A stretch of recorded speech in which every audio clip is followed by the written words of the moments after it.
পাশের নম্বর দিয়ে দেন। আপনার স্ত্রী হাজারো খারাপ হতে পারে, কিন্তু আপনার স্ত্রীর মধ্যে যে কিছু গুণ আছে সেগুলোর দিকে দিকে আপনি আপনার স্ত্রীকে ক্ষমা করে দেন। নবী করিম সাল্লাল্লাহু আলাইহি ওয়াসাল্লাম বলেছেন, সহিহ মুসলিম 1469 নম্বর হাদিস, লা ইয়াফরিকু মুমিনুন মুমিনা ইন সাকিতা মিনহা খুলুকান রাদিয়া মিনহা আখার। একজন পুরুষ তার স্ত্রীকে এই ভেবে তালাক দিতে পারে না যে তার কথা ধরে নাই, তার সাথে অমান্য করছে, তার সাথে বেয়াদবি করছে। তার সাথে যদি বেয়াদবি করে, সে মনে মনে ভাবে যে সে আজকে আমার সাথে বেয়াদবি করছে, আগামীকাল তো সে আমার সাথে ভালো হয়ে যাবে, গতকাল তো সে আমার সাথে ভালো ছিল। তার একটা খারাপ অভ্যাস দেখলে ভালো অভ্যাসের দিকে দেখে তাকে ক্ষমা করে দেয়। যারা মুমিন তারা একটা দুইটা দোষ দেখলে কি করতে পারে না, তাকে দূরে ঠেলে দিতে পারে না। এর জন্য সবচেয়ে বেশি গুরুত্বপূর্ণ যেটা বিদায়ের পর, সেটা হলো উত্তম চরিত্র। একজন স্বামী স্ত্রীর সাথে ভালো আচরণ করবে, স্ত্রী স্বামীর সাথে কি করবে, ভালো আচরণ। 2 নম্বর হলো কর্তব্য মহাব্বত, একজন আরেকজনকে ভালোবাসতে হবে। এখানে একটা কথা মনে রাখবেন, ভালোবাসা এটা হলো অনেক বড় একটা জিনিস। আপনি যদি আলেমদেরকে ভালোবাসেন, এটা হলো আপনি যে ইমানদার এটার প্রমাণ। আলেমদেরকে ভালোবাসা এটা কিসের প্রমাণ? ইমানদার হওয়ার প্রমাণ। আপনি যদি আপনার মা বাবাকে ভালোবাসেন, এটা আপনি যে শুকরগুজার, আল্লাহর কাছে যে আপনি একজন ভালো বান্দা এটার প্রমাণ। আপনি যদি আপনার শিক্ষককে ভালোবাসেন, তাহলে আপনি একজন আদর্শবান হওয়ার প্রমাণ। আর আপনি যদি আপনার স্ত্রীকে ভালোবাসেন, তাহলে আপনি একজন পরহেজগার মুত্তাকি হওয়ার সেটা প্রমাণ বহন করে। স্ত্রীকে ভালোবাসা এটা হলো তাকওয়ার বহিঃপ্রকাশ। কারণ হাদিসে এসেছে, যারা তোমাদের হাতে বন্দী তাদেরকে তোমরা ভালোবাসো। তো আপনার স্ত্রী তো আপনার হাতে বন্দী, এই জন্য স্ত্রীকে ভালোবাসতে হবে। এটা হলো 2 নম্বর। ভালো আচরণ বললাম 1 নম্বর, ভালো আচরণ করতে হবে। 2 নম্বর, ভালোবাসতে হবে, একজন আরেকজনকে ভালোবাসতে হবে। 3 নম্বর, সময় দেওয়া। স্বামী স্ত্রীকে সময় দিবে, স্ত্রী স্বামীকে সময় দিবে। ঘরে আসছেন, আপনি মা বাবার সাথে গল্প করতে করতে রাত 1টা হয়ে গেছে, এটা করা যাবে না। আপনি আপনার স্ত্রীকেও সময় দিবেন, আপনার মা বাবাকেও সময় দিবেন, আপনার স্ত্রীকেও সময় দিবেন। সবার সাথে ভালো আচরণ করতে হবে, কারোর সাথে খারাপ আচরণ করা যাবে না। স্ত্রীকে সাথে ভালো আচরণ। উমর রাদিয়াল্লাহু কাছে বলে একজন আসছে, বলতেছে, হুজুর আমার স্বামী, একজন মেয়ে এসে বলতেছে আমার স্বামী সারা রাত ইবাদত করে। উমর বুঝতে পারে নাই উনি কি বলতেছে, আবার বলছেন আমার স্বামী সারা রাত ইবাদত করে। উমর রাদিয়াল্লাহু জিজ্ঞাসা করলেন, তুমি কি বলতে চাচ্ছ? উমর রাদিয়াল্লাহু বুঝতে পারতেছে না। পাশে একজন সাহাবী ছিলেন, উবাই ইবনে কাব, উনি ছিলেন বড় জ্ঞানী।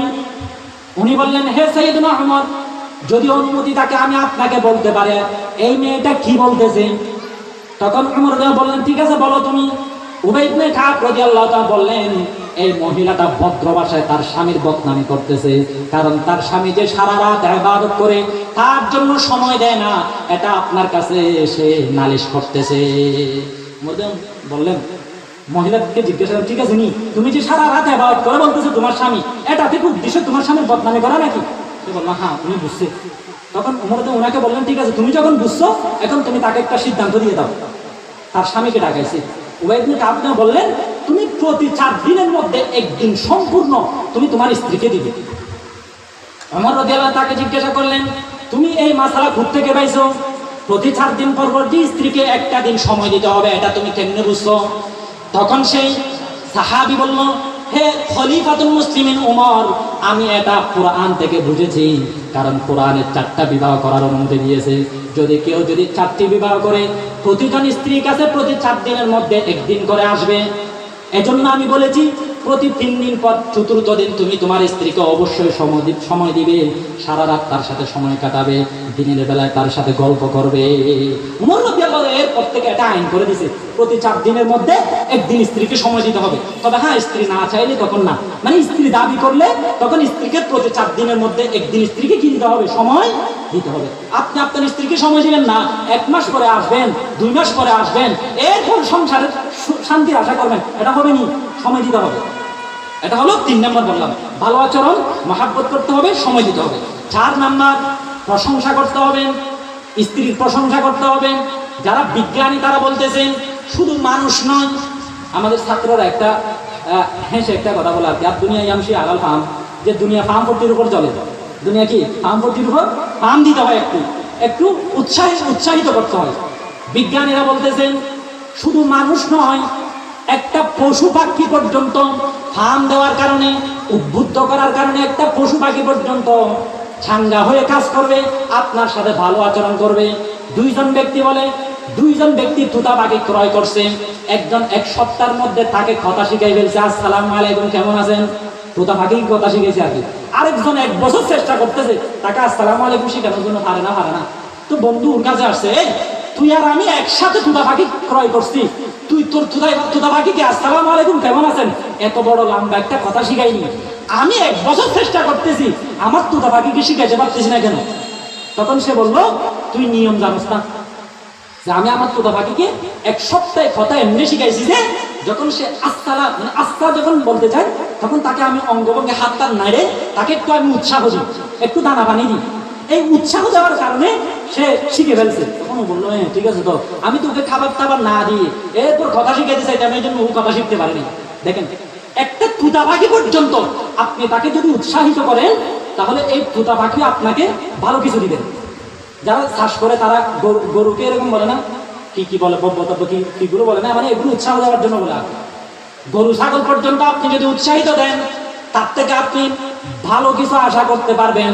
ঠিক তেমনি ভাবে নবী করিম সাল্লাল্লাহু আলাইহি ওয়াসাল্লাম বলেন, ইন্নাল্লাহা ইউহিব্বুল মাদাহা, নিশ্চয়ই আল্লাহ রাব্বুল আলামিন প্রশংসাকে ভালোবাসেন।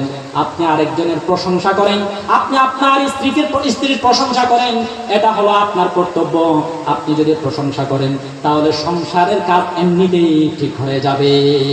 মা আবা রাসূলুল্লাহ সাল্লাল্লাহু আলাইহি ওয়াসাল্লাম তাআমান কত্তু, তিরমিজির হাদিস, নবী করিম সাল্লাল্লাহু আলাইহি ওয়াসাল্লাম কখনো খানার বদনামি করে নাই, কোন স্ত্রী খাবার রান্না করছে মজা হয় নাই এটা বলে নাই। যদি মজা হয়েছে তখন খেয়েছে, যদি মজা না হয় তাহলে এটা ছেড়ে দিয়েছে। নবী করিম সাল্লাল্লাহু আলাইহি ওয়াসাল্লাম তারপরেও খাবারের বদনামি করে নাই।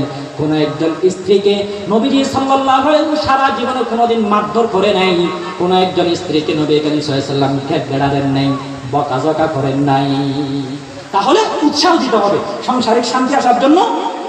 স্ত্রীকে কি দিতে হবে? উৎসাহ দিতে হবে। 2টা জিনিস থেকে বাঁচতে হবে। একটা হলো তালাকের ধমকি দেওয়া। আপনি যখন আপনার স্ত্রীকে তালাকের ধমকি দিবেন তখন সে মনে মনে ভাববে, আমার স্বামী যদি আমাকে তালাক দিয়ে দেয় আমি কোথায় যাব? লাইন আরেকটার সাথে করবে, তাকে বলে রাখবে যে আমি তোমার সাথে পালিয়ে যাব, মানে এটা বলে রাখবে আর কি, যদি স্বামী যদি কোনো সময় তালাক দিয়ে তার সাথে যেন চলে যেতে পারে। আবার অনেক সময় পরকীয়া করে, আপনি যে তালাকের ধমকি দিচ্ছেন এখান থেকে ঘটনা শুরু হয়েছে। তালাকের ধমকি দেওয়ার পর সে ভবিষ্যৎ চিন্তা করে আরেকজনের সাথে লাইন মারবে, পরকীয়া করবে, আবার তার সাথে ভালোবাসা সৃষ্টি হয়ে গেলে আপনাকে না বলে আপনার এখানে গম লাগলেও তারপরে তার সাথে পালিয়ে যাবে। এই জন্য তালাকের ধমকি দিবেন না।